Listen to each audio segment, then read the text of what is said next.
नमस्कार. श्री न रा परांजपे लिखित श्री रामकृष्ण चरित्र हे श्री रामकृष्ण परमहंस यांचे चरित्र आपण वाचत आहोत. आज आपण 12व्या प्रकरणातला पुढचा भाग वाचायला घेतो आहोत. दक्षिणेश्वराच्या देवळात पूजकाचे काम कायमचे स्वीकारण्याचा रामकुमाराचा मानस नसावा असे त्यांच्या त्यावेळच्या वर्तनावरून अनुमान होते.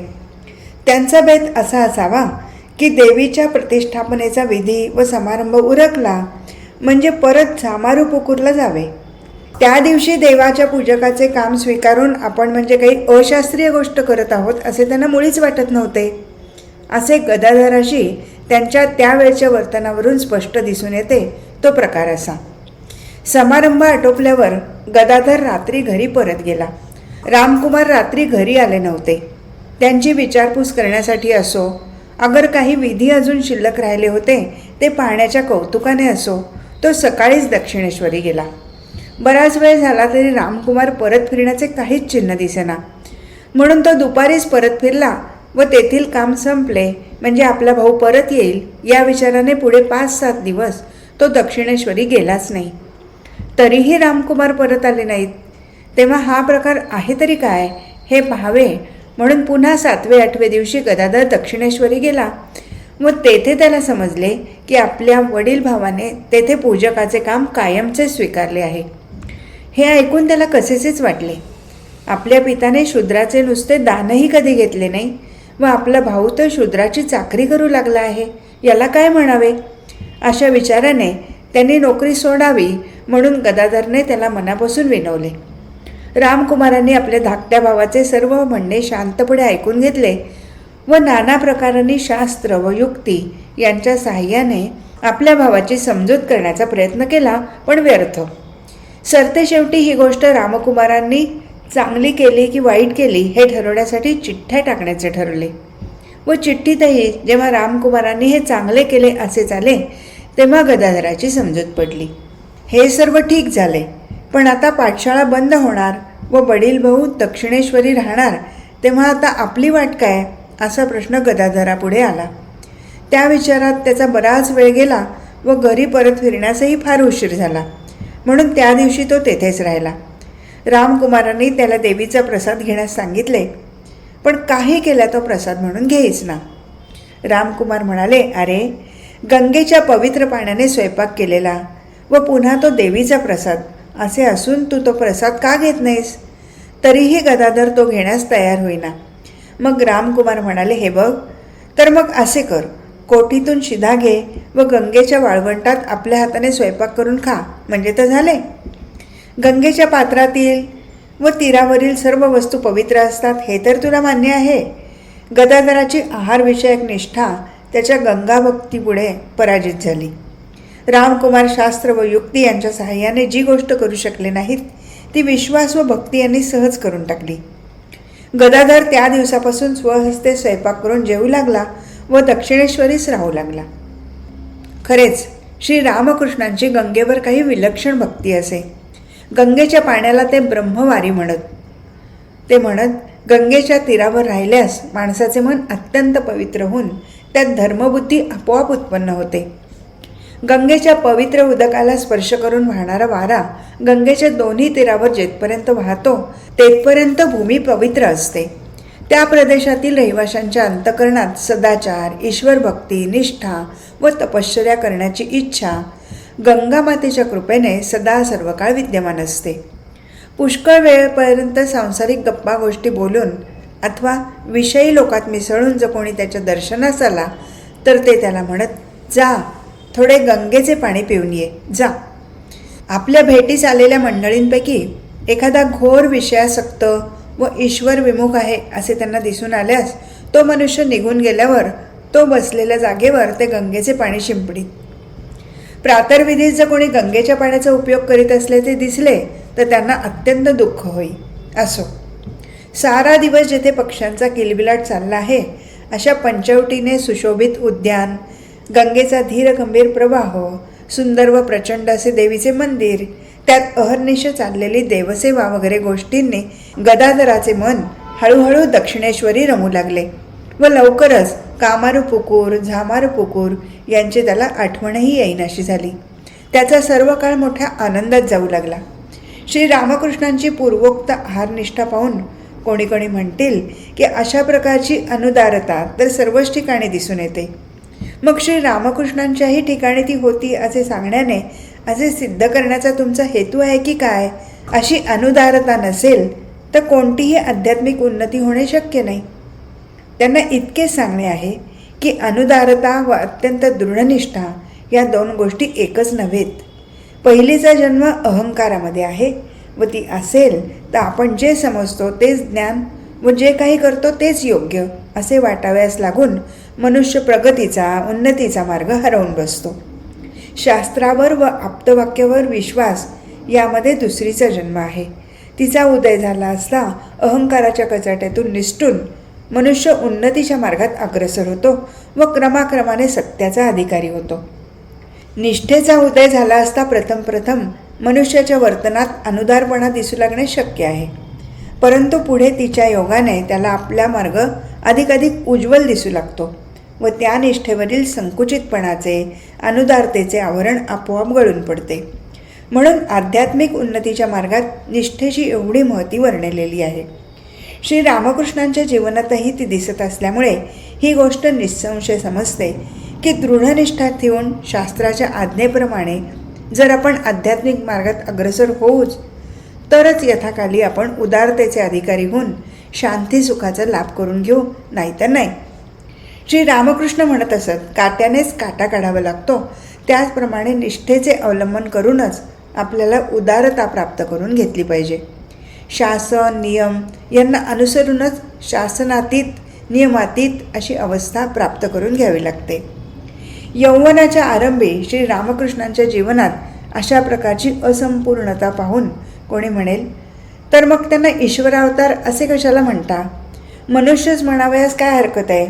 आणि जर त्यांना ईश्वरावतार म्हणायचेच असे तुमच्या मनात असेल तर मग अशा प्रकारची असंपूर्णता दृष्टीआड झाकून ठेवणेच बरे. यावर आम्ही इतकेच सांगून ठेवतो की बंधो, आमच्याही आयुष्यात एक काळ असा येऊन गेला आहे की जेव्हा ईश्वर नरदेह धारण करून अवतीर्ण होत असतो या गोष्टीवर आमचा स्वप्नात सुद्धा विश्वास बसत नसे. परंतु ही गोष्ट शक्य आहे असे जेव्हा त्याच्याच कृपेने आम्हाला समजू लागले तेव्हा असेही कळून आले की नरदेह धारण करून देहाच्या असंपूर्णतेप्रमाणे मनाचीही असंपूर्णता ईश्वरात स्वीकारावी लागते. श्री रामकृष्ण म्हणत असत, सोने वगैरे धातूत काही मिसळ घातल्या वाचून ती नीट घडली जात नाही. आपल्या जीवनातील असंपूर्णता त्यांनी आमच्यापासून कधीच लपवून ठेवली नाही की ठेवण्याचा प्रयत्नही केला नाही. तसेच वरचेवर आम्हास उघड उघड असेही म्हणून दाखवण्यास कमी केले नाही की जो राम आणि कृष्ण झाला होता तो सांप्रत म्हणजे स्वतःकडे बोट करून या शरीरात गुप्त रूपाने आला आहे. राजा जसा वेश बदलून शहर बघण्यास बाहेर पडतो तसा. म्हणून आम्हाला जे जे माहीत आहे ते सर्व तुम्हाला सांगू. तुमची इच्छा असेल त्याप्रमाणे मत बनवण्यास तुम्ही पूर्णपणे मोकळेच आहात. प्रकरण 13 पूजक पदग्रहण 1856. हृदय नसता तर साधनकाळी हे शरीर टिकले नसते. त्याची सेवा मी कधी विसरणार नाही.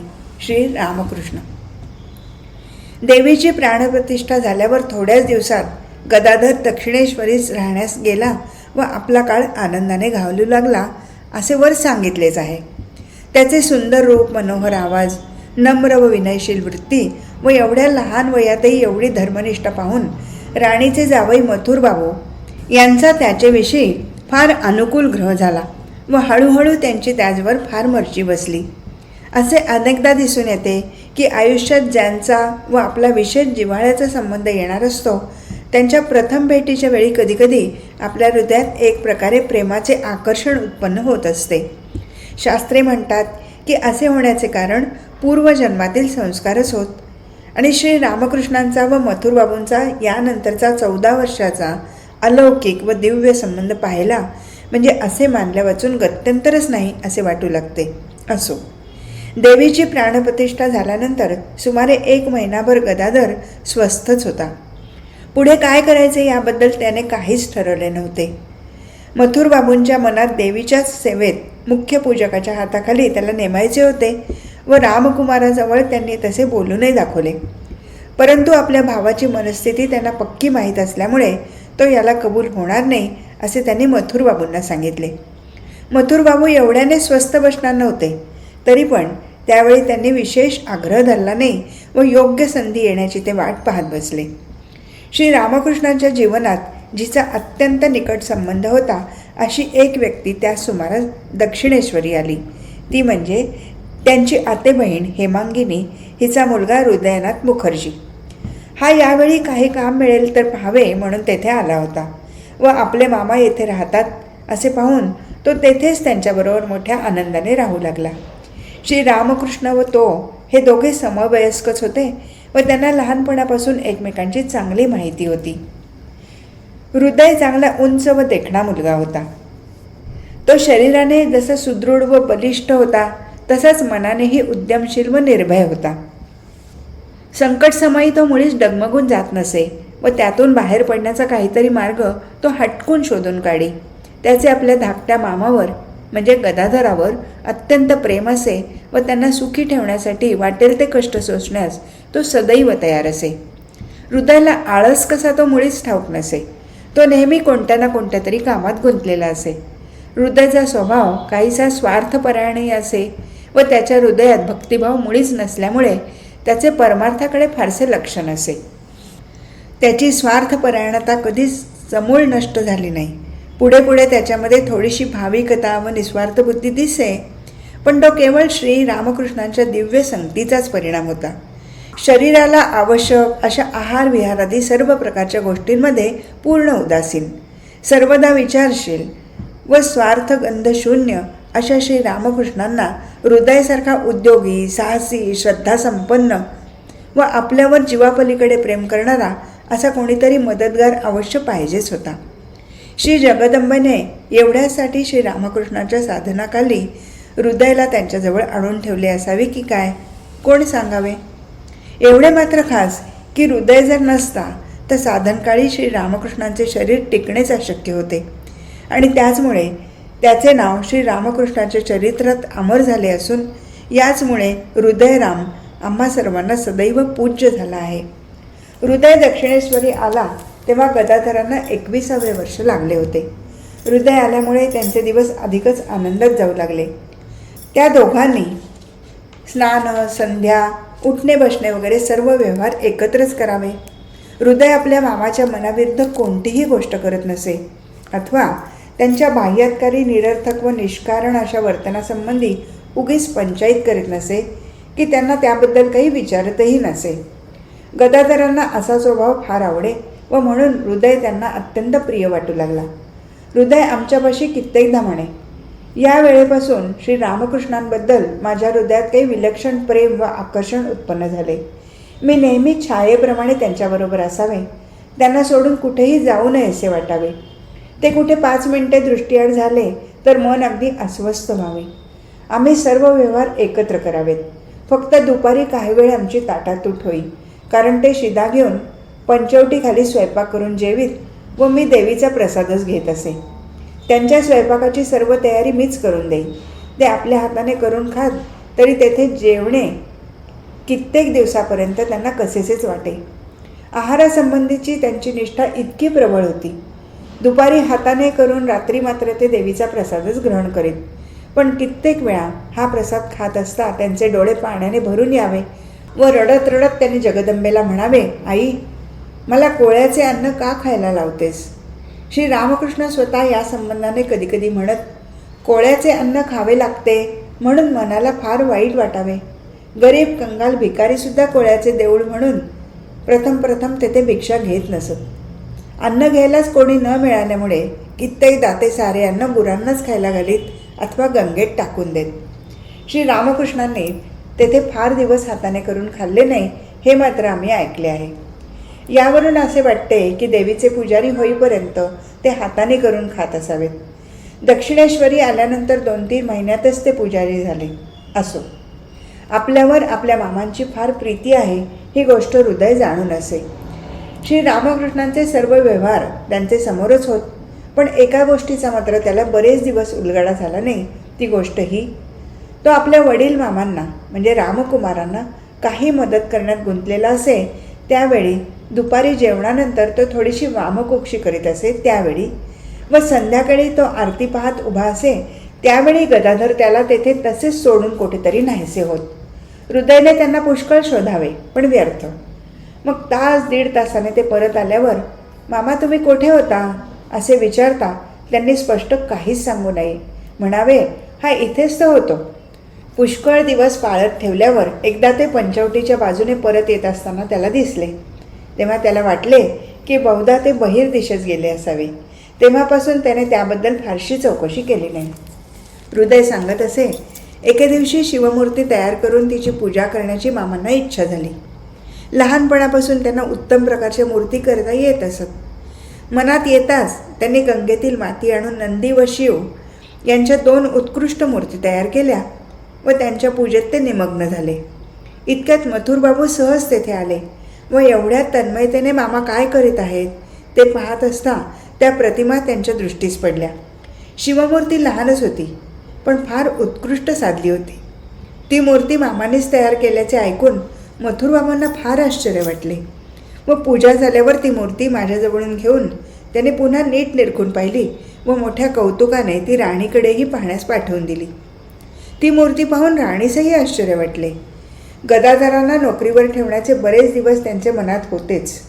आज गदाधरांच्या अंगचा हा नवीन गुण पाहून त्यांची ती इच्छा फार वाढली व रामकुमाराचे मार्फत त्यांनी पुन्हा नोकरीस राहण्याबद्दल त्यांना विचारले.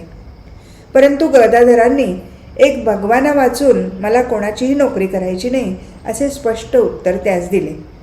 चाकरी संबंधाने अशा प्रकारचे मत कित्येकदा आम्ही श्री रामकृष्णांच्या तोंडून ऐकले आहे.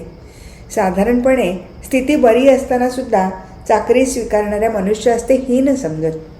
त्यांच्या बालभक्तापैकी एका जणाने, निरंजनने, चाकरी धरल्याचे ऐकून ते म्हणाले, तो मेला असे ऐकूनही जितके दुःख झाले नसते तितके दुःख त्याने चाकरी धरल्याचे ऐकून झाले. पुढे काही दिवसांनी त्याची गाठ पडल्यावर जेव्हा त्यांना समजले की त्याच्या वृद्ध मातेची द्रव्याभावी नीट व्यवस्था राहत नाही म्हणून त्याने चाकरी धरली, तेव्हा त्यांना फार आनंद झाला व त्याच्या अंगावरून हात फिरवीत व तोंड कुरवाळीत ते मोठ्या प्रेमाने म्हणाले, मग काही हरकत नाही. यासाठी चाकरी करण्याने तुला दोष लागणार नाही, पण आपल्या आईसाठी नसून जर स्वतःसाठी चाकरी स्वीकारून तू इथे येतास तर माझ्याच्याने तुला स्पर्शसुद्धा करवला नसता. तरी मी म्हटलेच की माझा निरंजन त्याच्यात इतकेसुद्धा अंजन म्हणजे दोष डाग नाही, आणि त्याला अशी कशी अक्काबाई आठवली. निरंजनला उद्देशून त्यांनी काढलेले हे उद्गार ऐकून इतर मंडळींना मोठा विस्मय वाटला. एकजण म्हणाला सुद्धा, महाराज आपण चाकरी करणाऱ्याला दोष देता, पण चाकरी केली नाही तर संसार चालावा कसा? श्री रामकृष्णांनी उत्तर दिले, ज्यांना करायची असेल त्यांनी खुशाल करावी. मी सरसकट सारांनाच नोकरी करू नका असे सांगत नाही. बालभक्ताकडे बोट करून म्हणाले, माझे सांगणे फक्त यांनाच आहे. त्यांची गोष्ट निराळी, तुमची निराळी. आध्यात्मिक उन्नती व चाकरी यांचे आकडे कधीच जुळणार नाहीत असे पक्के समजूनच त्यांचा आपल्या बालभक्तांना अशा प्रकारचा उपदेश असे हे सांगणे नकोच.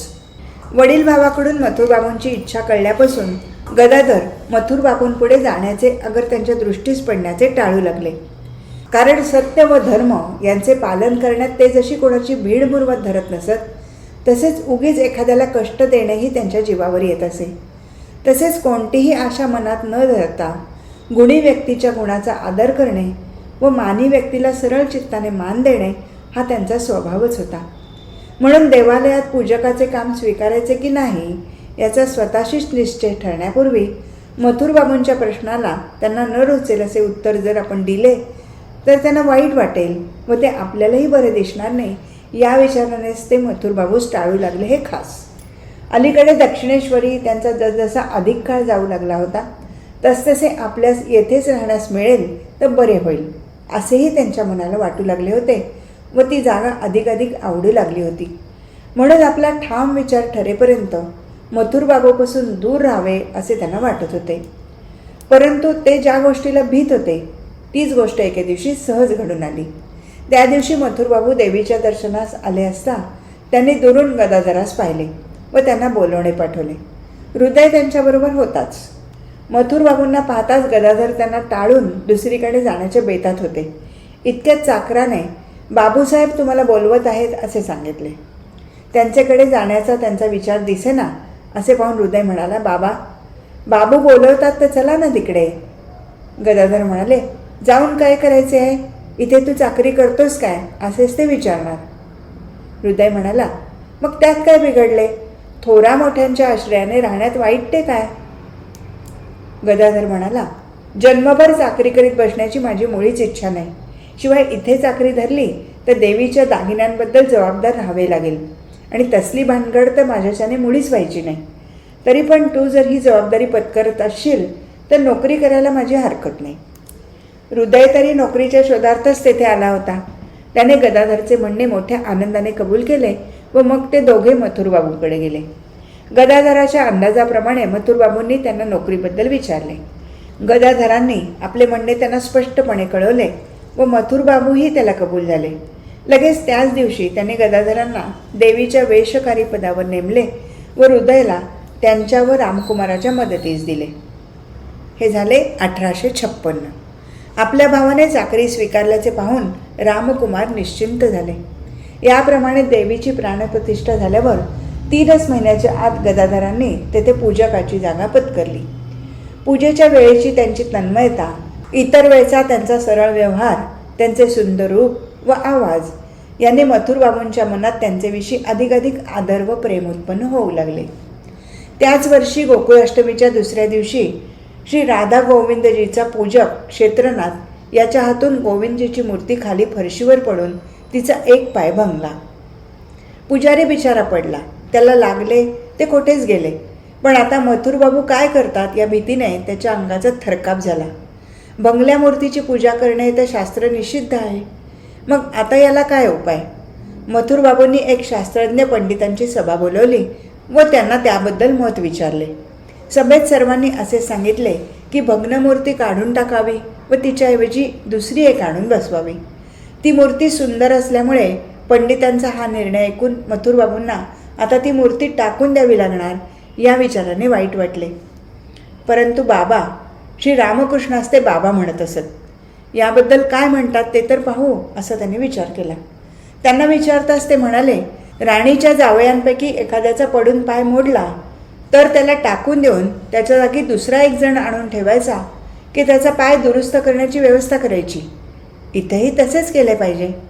बाबांचा हा निर्णय ऐकून मथुरबाबू व इतर मंडळी थक्क झाली व मथुरबाबूंना फार आनंद झाला. इतकी सहज गोष्ट कोणाच्याच कशी डोक्यात आली नाही. इतका वेळ जी मूर्ती गोविंदजीच्याच दिव्य आविर्भावाने जिवंत आहे अशी दृढ श्रद्धा व विश्वास सर्वांच्या मनात होता, तो सर्व त्या मूर्तीचा पाय भंगताच त्यांच्याबरोबर नाहीसा झाला. इतके दिवस ज्या मूर्तीच्या आश्रयाने श्री भगवानाची पूजा करून त्यांना आपल्या हृदयातील भक्तिप्रेम अर्पण केले ते सर्व त्या मूर्तीचा एक पाय भंगता क्षणीच खऱ्या भक्ताच्या हृदयातून नष्ट होईल काय. की भक्ताचे प्रेम मूर्तीच्या आकाराचेच असते व त्या मूर्तीचा एक अवयव थोडाफार कमी होताच त्याच प्रमाणात तेही कमी होत असते. पंडितांपैकी काहींना श्री रामकृष्णांचा हा निर्णय पटला, काहींना पटला नाही. मथुरबाबूंना बाबांचा निर्णय मान्य झाला.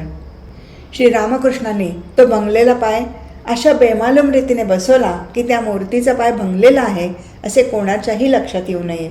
मूर्ती भंगल्याचे समजताच मथुरबाबूंनी एक नवीन मूर्ती तयार करण्यास एका कारागिरास सांगितलेच होते. ती मूर्ती तयार होऊन आल्यावर ती राधा गोविंदाच्या मंदिरात एका बाजूस तशीच ठेवून दिली व पहिल्याच मूर्तीची पुन्हा एकदा प्राणप्रतिष्ठा मात्र केली. ती दुसरी मूर्ती अजूनही तेथेच तशीच पडून राहिलेली आहे. मथुरबाबूंनी क्षेत्रनाथाला कामावरून दूर केले. गदाधरांना त्याच्या जागी नेमले व हृदयला रामकुमाराच्याच हाताखाली ठेवले. हृदय सांगत असे, मामांची पूजा म्हणजे एक पाहण्यासारखी गोष्ट असे. जे कोणी ती पाहात ते अगदी मोहून जात. तसेच त्यांचे गायन ते कोणी ऐकले म्हणजे ते त्याच्या आठवणीतून कधीही जात नसे. त्यांच्या गाण्यात वस्तादी ढंग अथवा हातवारे वगैरे काही नसे. असे फक्त ताल लयाची विशुद्धता व गीतोक्त विषयात तन्मय होऊन हृदयाला हलवून सोडणाऱ्या मधुर आवाजाने तो व्यक्त करण्याची कुशलता. भाव हाच संगीताचा प्राण आहे ही गोष्ट त्यांचे गायन ऐकून पूर्णपणे पटत असे व ताललयाची विशुद्धता नसेल तर हा भाव यथायोग्य प्रकट होत नाही, हेही इतरांच्या गाण्याशी त्यांच्या गाण्याची तुलना करून समजून येईल.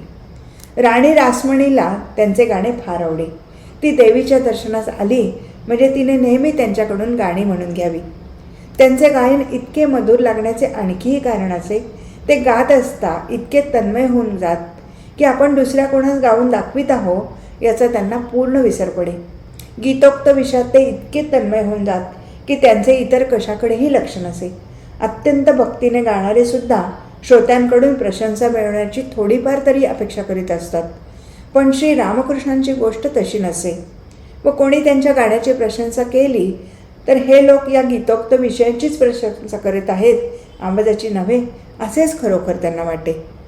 हृदय सांगत असे. देवीपुढे बसून ते गाणी पदे वगैरे गात असत. त्यांच्या डोळ्यातून एकसारख्या अश्रुधारा वाहत असत व त्यांनी त्यांचे वक्षस्थल भिजून जाई. पूजेमध्ये ते इतके तन्मय होऊन जात की त्यावेळी कोणी तेथे आले अथवा जवळ उभे राहिले तरी त्यांना त्याचे भान नसे. श्री रामकृष्ण स्वतः सांगत, अंगन्यास वगैरे पूजांगे करीत असता ते मंत्रवर्ण उज्ज्वल अक्षरांनी आपल्या देहावर उमटत आहेत असे मला प्रत्यक्ष दिसते. सर्पाकृती कुंडलिनी शक्ती सुषुम्ना मार्गाने सहस्रसार कमलाकडे चालली असून शरीराचा जो भाग सोडून ती पुढे पुढे जात आहे तो भाग तात्काळ निस्पंद, बधीर व मृतवत होत आहे असे मला प्रत्यक्ष अनुभवास येईल. पूजा पद्धतीच्या विधानानुसार रम इति जलधारया वन्नी प्राकारम विचिंत्य म्हणजे आपल्याभोवती पाण्याच्या धारेने रिंगण करून पूजकाने आपल्याभोवती आता अग्नीचे वेष्टन झाले आहे व म्हणून कसलेही विघ्न या जागेत येऊ शकत नाही असे चिंतन करावे. इत्यादी मंत्रोच्चार करताना मला प्रत्यक्ष दिसे की अग्नीने आपल्या 100 जिभांनी माझ्याभोवती एक कोटच तयार केला असून कसलेही विघ्न त्यातून आत शिरू शकत नाही. हृदय सांगे की पूजेच्या वेळचे त्यांचे तेजपुंज शरीर व तन्मयता पाहून मंडळी आपापसात म्हणत, साक्षात ब्रह्मण्य देवच नरदेह धारण करून पूजा करीत बसलाय की काय. असो, आज इथेच थांबू. हरिओम तत्सत.